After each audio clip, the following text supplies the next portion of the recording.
Assalamualaikum warahmatullahi wabarakatuh. Salam sejahtera, salam sehat untuk kita semua. Bapak Ibu sekalian, teman-teman sekalian, khususnya masyarakat Kota Serang. Oke, perkenalkan saya Sugeng Anto dari komunitas Bos Indonesia, penggiat Germa Sejahtera dan penggiat kesadaran masyarakat berpolitik Indonesia, Garuda Politik Indonesia. Websitenya garudapolitik.com. Oke, Bapak sekalian, saya akan ada edukasi tentang program support menuju Pileg 2004 Kota Serang, kolaborasi win-win dengan menang untung, kalah untung. Bapak sekalian, ini menarik. Ya kan?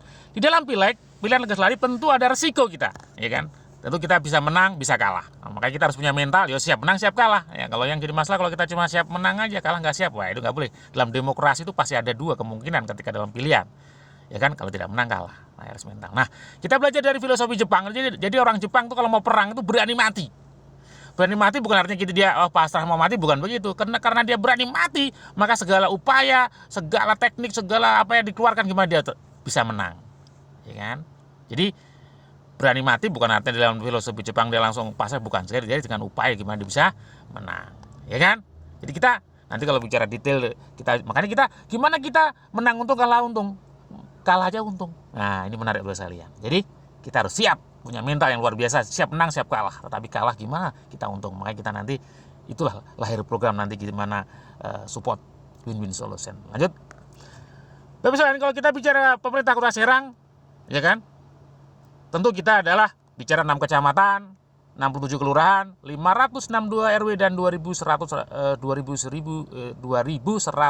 RT dengan jumlah penduduk 652.192 jiwa ya, data 2019. Nah, Kota Serang. Nah, kalau bicara DPRD Kota Serang dengan 45 kursi, ya kan, dengan APBD 1,4 triliun. APBD 2019 ya, dengan daerah pilihan kurang lebih 6 dapil, ya kan, 6 daerah pilihan. Nah, Bapak bisa lihat pileg itu dasar hukumnya adalah undang-undang, ya kan. Jadi setiap pilihan legislatif adalah dasar hukum undang-undang. Nah, kalau kita bicara mengenai pileg 2019 adalah undang-undang nomor 7 tahun 2017, ya kan, dengan ada kurang lebih 5 poin. Yang pertama, sistem pemilunya proporsional terbuka, ambang batas parlementen pencalonan presiden atau presiden threshold 20-25%, ambang batas parliamentary threshold atau ambang batas parlemen adalah 4%, kemudian metode konversi suara adalah senlek murni, kemudian alokasi per dapil 3-10.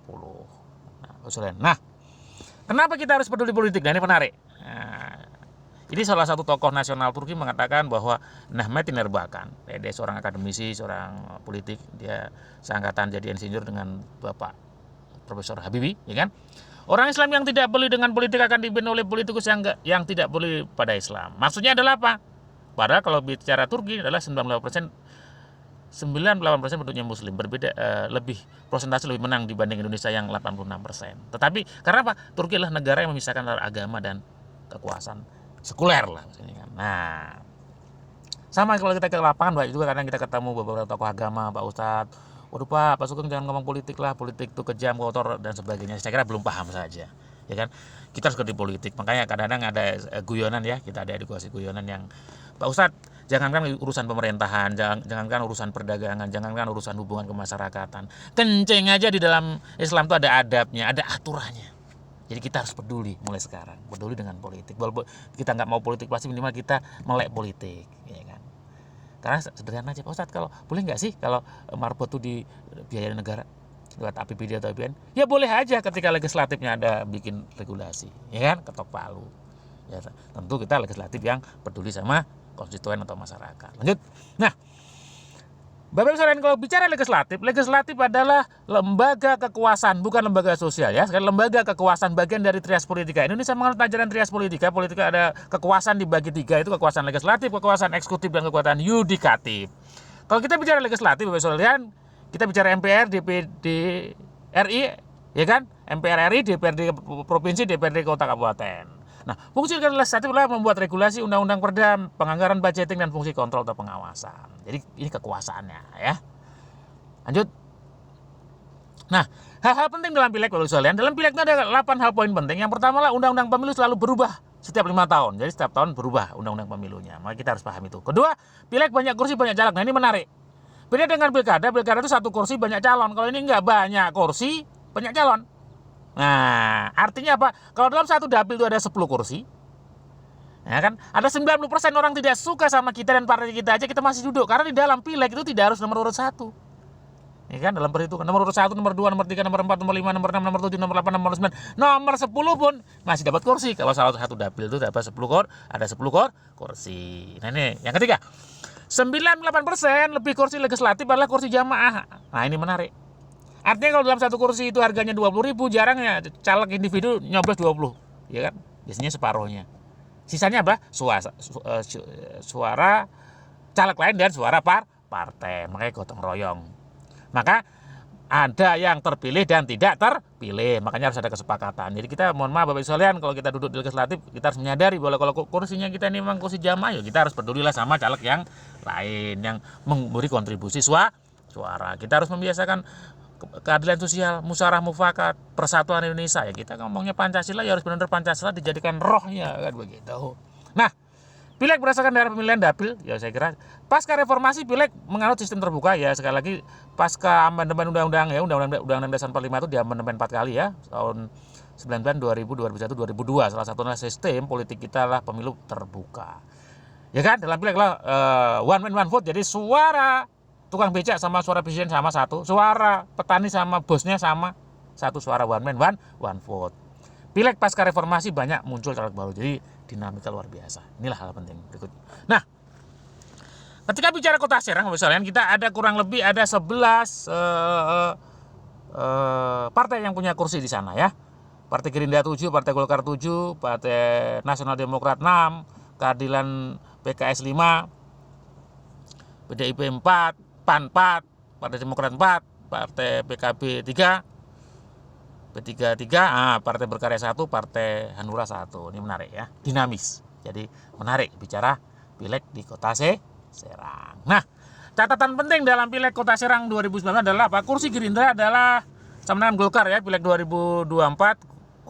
Golkar tuh kuasai suara ya di 2014, kalau sekarang kursinya sama ya kan. Kalau di 2014 ya kan Golkar yang menguasai ya. Nah ini menarik, 67% anggota legislatif wajah baru. Nah 67% luar biasa, hampir 70%. Jadi inilah berarti pertahanan tidak mudah untuk mempertahankan kursi. Nah ini menarik, makanya ini dinamis. Makanya kita pertahanan nggak gampang untuk jadi lagi. Nah inilah sistem terbuka ini di sini menariknya ya bisa lihat ya. Nah harga satu kursi 9.500, harga satu kursi artinya apa? Suara DPT dikalikan jumlah kehadiran saat pemilihan anggapnya 70%, dibagi jumlah kursi, kurang lebih 9.500. Nah, perolehan suara individu tertinggi duduk di kursi legislatif adalah 5.273. Jadi kalau 5.000 menuju 9.000 berarti kursi sisanya adalah untuk duduk adalah kursi caleg lain dan suara partai. Apalagi kalau 1.100 dapat kursi, berarti suara untuk bisa duduk berarti kebanyakan suara partai dan suara caleg lah lain. Makanya teman-teman harus peduli ya, kalau duduk harus menyadari bahwa kursi itu kursi jamaah. Ya, jadi kita harus peduli ya dengan caleg lain dan partai tentunya. Nah, 5, Gerindra 7 kursi dari 5 kursi naik. PBB, PKPI 0 kursi dari 1 kursi habis kursinya. Hanura dari 3 jadi 1. Nah, partai baru berkarya lah 1 kursi, bagus, jadi partai baru hadir. Ini menarik, jadi sangat dinamis ya kalau kita bicara pileg Kota Serang, sangat menarik ya kan. Oke, jadi ini menarik, dinamis. Oke, menuju pileg 2024 Kota Serang. Jadi kalau undang-undang pemilu sekarang lagi digodok, yang jelas nanti informasi dari draft yang masuk ya kan, teman-teman media udah sangat mengerti bahwa nanti pileg itu nanti sama pilpres akan dipisah ya, jadi lebih menarik ya. Jadi kalau kemarin pengalaman 2019 digabungkan report.com ya, saya kira banyak sekali kendala ya kan dan banyak kontroversinya. Nah, bicara 2004 saya kira sistem pemilu masih sistem terbuka, jumlah kursi 45 kursi, dapil kurang lebih 6, kemudian sistem one man one vote, banyak caleg baru ikut berpartisipasi. Kota Serang ini heterogen ya masyarakatnya, banyak juga orang di luar Serang, kemudian ekonomi juga sangat open. Makanya justru itu persaingan sangat semakin ketat, strategi 3M harus lebih awal. Nah ini menarik. Dalam politik teman-teman paham strategi 3M. 3M, M pertama adalah mapping, jadi mapping sangat penting. Karena mapping itu mapping suara, mapping wilayah, mapping masyarakat dan sebagainya kan, ada 9 langkah mapping nanti. Nah, M kedua adalah monitoring atau maintenance, dan M ketiga adalah yang paling penting adalah mobilizing. Jadi bagaimana mengkonversi suara dari yang dimonitor menjadi suara. Nah ini, nanti kita kerjasama win-win solution kita nanti seperti ini ya. Oke, lanjut. Bapak sekalian, target pileg adalah suara bukan masa. Kalau masa kita kumpulkan orang dengan suruh dihadirkan penyanyi dangdut suruh ngomong A, akan ngomong A, pilih A, ya kan? Tetapi bukan itu, ya kan? Karena suara, makanya siapa pemilih kita, apa kebenaran menjadi kata kunci, ya kan? Ingat, hukum yang dipakai dalam untuk mendulang suara adalah hukum alam, saya kira ya. Hukum memberi dan menerima. Jadi jangan berharap memberi kalau belum berharap menerima kalau belum pernah memberi. Jadi hukum alam lah ya. Siapa yang banyak menerima mungkin sebelumnya banyak memberi. Oke, lanjut. Nah, sebelum dipilih Bapak sekalian ada 4 tahapan yang harus dipahami. Jadi dikenal, diterima, disenangi, dipercaya, dipilih. Jadi sebelum dipilih dipercaya, sebelum dipercaya disenangi, sebelumnya diterima, dikenal. Jadi kalau kita banyak spanduk, banyak di mana-mana cuma dikenal. Tapi kalau lawan politik kita sudah masuk di tahap 1, 2, 3, kita masih dikenal, ya kita kalah. Tapi kalau lawannya nggak kerja, ya dikenal aja kita bisa menang. Maka kita harus paham betul analisa ini. Bicara 4D ini sangat panjang dan asik ya. Jadi nanti kita bisa bahas. Sehingga kita ini sekali lagi Bapak sekalian, kuncinya di ilmu ya. Knowledge kita harus ini. Jadi duduk dewan ini tidak hanya cuma menang, bahasanya menang tampang dan sebagainya, menang duit, tidak. Jadi kita harus knowledge, harus ilmunya harus masuk ya. Oke. Karakter pemilih Bapak sekalian berdasarkan riset sorot nasional. Jadi karakter pemilih 7% itu karena potensi 7% saudara, golongan, organisasi kecil, 7% ya, total 35%. Nah, 65% faktor memilih itu karena balas budi. Nah, balas budi itu ada 2 yang disebut dengan balas budi jangka pendek yang serangan fajar, dan jangka panjang. Nah, jangka panjang itu program terencana terukur. Nah, kita menggunakan program jangka panjang yang punya terencana dan terukur. Nah, sebagai inspirasi Bapak Ibu mungkin kenal ya. Ada calon DPR RI dulu dari Dapil Jabar 6, Kota Depok, Kota Bekasi. Ya kan? Dia dari segi agama non muslim, tetapi menang di kantong-kantong muslim. Nah, ini menarik. Ya, karena dia punya program jangka panjang yang sudah balas budinya cukup luar biasa. Ya kan? Siapa beliau? Tahun 2009 jadi, 2014 jadi, 2019 jadi. Ya, beliau adalah Syukur Nababan. Nah, oke. Jadi menarik. Jadi kita sekali lagi program jangka panjang. Nah, estimasi operasional Bapak sekalian ini adalah standarnya saja. Jadi ini bukan uang yang diberikan, tidak. Ini adalah operasional karena di lapangan kan mau apa kan juga operasional juga ada. Kurang lebih untuk jadi DPRD Kabupaten Kota ini kurang lebih 300 juta, untuk DPRD provinsi adalah 1,5 M, untuk jadi DPRD 3 miliar. Nah, ini bukan ini standar di lapangan yang mungkin selama ini yang kita pahami. Tapi nanti dengan program kerjasama kita bukan ini ya, kita nanti ada program yang lebih low cost dan kita benar-benar win-win solution ya. Jadi bukan ini ya, ini cuma patokan saja. Oke, lanjut. Nah, budget pemenangan pileg Bapak sekalian, ternyata pileg ini ada beberapa 6 tahapan. Yang paling besar 50% adalah biaya program pengenalan, spanduk, kartu nama, pertemuan operasional tim sukses. Berikutnya lagi adalah 20% adalah program doktrinisasi dan pengujian suara. Karena ini penting. Karena kita kalau sudah dikenal, diterima di masyarakat, tapi kalau nggak dikunci suara, maka suara juga bisa lari ibaratnya kan gitu. Makanya nanti program doktrin dan pengujian suara adalah kata kuncinya. Nah, budget terbesar pemenangan pileg saya lagi adalah operasional. Nah, solusinya gimana? Nah, politik dan bisnis adalah satu kesatuan, tidak bisa dipisahkan. Politik dan menang untung kalah untung, bukan menang untung kalah buntung. Sekali lagi, menang untung kalah untung, kalah aja untung. Nah, ini program win-win solution. Nah, kita bekerja dengan manajemen risiko Bapak sekalian.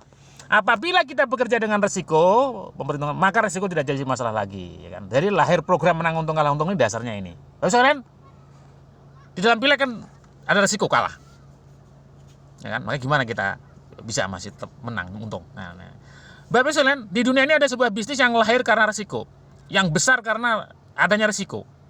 Bisnis apa Bapak sekalian? Yang sampai punya klub bola, punya lapangan bola. Bisnis yang lahir karena risiko. Ya betul, asuransi atau insuran.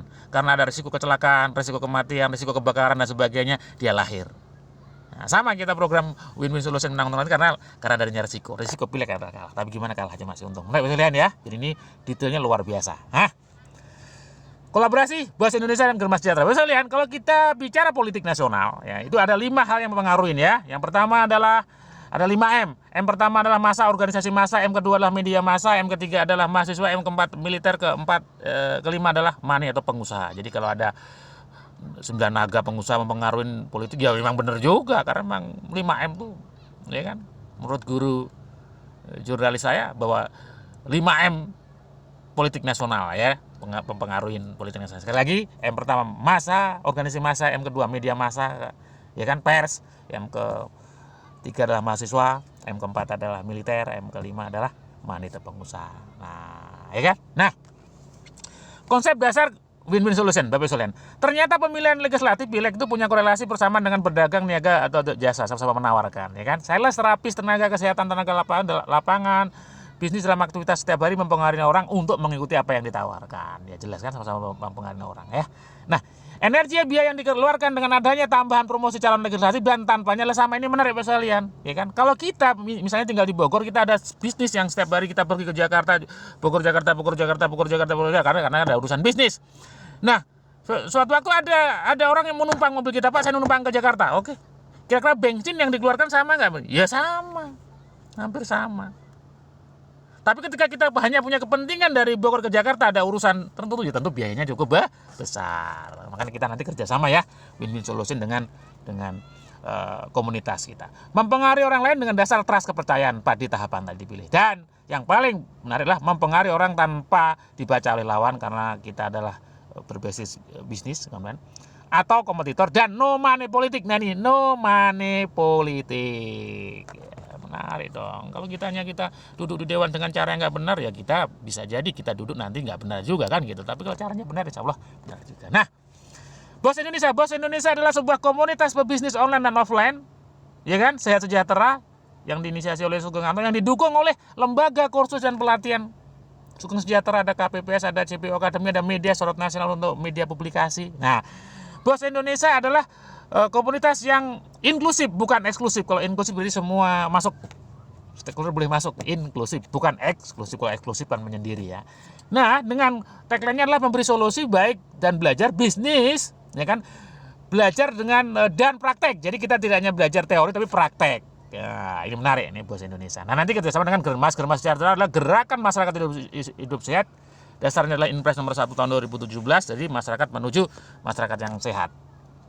Sehat di sini ternyata sesuai dengan yang Undang-Undang 36 2000 tentang kesehatan dan WHO, bahwa sehat itu ada 4 ya. Sehat fisik, sehat psikis, sehat sosial, finansial, dan spiritual. Jadi kalau badannya sehat nggak punya duit nggak sehat juga. Jadi berarti ada semuanya harus sehat. Nah, nanti kita kolaborasi luar biasa ya. Nah, bentuk kegiatannya adalah apa Bapak sekalian? Bentuk kegiatannya adalah online dan offline. Online-nya adalah edukasi bisnis online, kursus bisnis online, ada edukasi pola hidup sehat. Offline-nya bisa edukasi Germas Sejahtera, kemudian edukasi dan pemeriksaan kesehatan, olahraga jalan sehat bersama. Nah, ini kegiatan-kegiatan nanti yang dilakukan, ya kan? Baik online ataupun offline. Oke. Nah, di lapangan tadi, yaitu saat monitoring kita dalam bisnis kita berjalan tadi adalah sales, agen terapi, tenaga kesehatan, pemasaran, mitra bisnis, manajemen, ini dalam aktivitas di lapangan yang dijadikan mesin pemenangan suara, ya kan? Bisa pemenangan suara. Nah, pertanyaannya adalah biaya yang luar biasa tadi. Kalau kita di lapangan kan biaya. Nah, itu adalah sudah termasuk dalam bisnis kita. Jadi kita tentunya low cost, ya kan? Jadi ini bisa dijadikan energi yang luar biasa untuk program, doktrin, dan pengujian suara, karena salah satu program penting untuk memenangkan suara.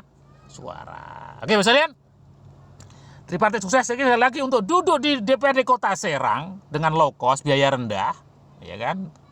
Tentu kita kolaborasi yang luar biasa antara komunitas Bos Indonesia Germas Sejahtera, tim sukses caleg, kemudian dengan media pers partner, jadi karena media sebagai wahana komunikasi masa penyebar informasi, pembentuk opini sesuai dengan Undang-Undang 40 tahun 19 tentang pers, ya kan? Ini luar biasa, maka bisa mendudukan orang duduk di Kota Serang, DPRD Kota Serang ya, dengan low cost, biaya rendah, ya kan?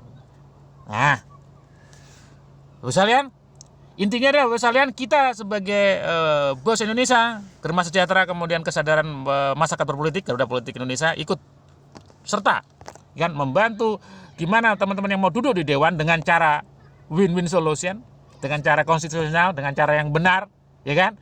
Kalau duduknya dengan cara benar, insya Allah dari dewan akan benar dan memperjuangkan masyarakat dan konstituennya, ya kan? Sekali lagi, ini sebagai pengantar video, nanti kita bisa detail lagi kan untuk pertemuan secara offline dan kita edukasi berikutnya. Oke, terima kasih Bapak sekalian. Masyarakat Kota Serang, Indonesia sehat, Indonesia maju, Indonesia menang. Terima kasih, ya kan? Sekali lagi, sukses by design, ya kan? Assalamualaikum warahmatullahi wabarakatuh.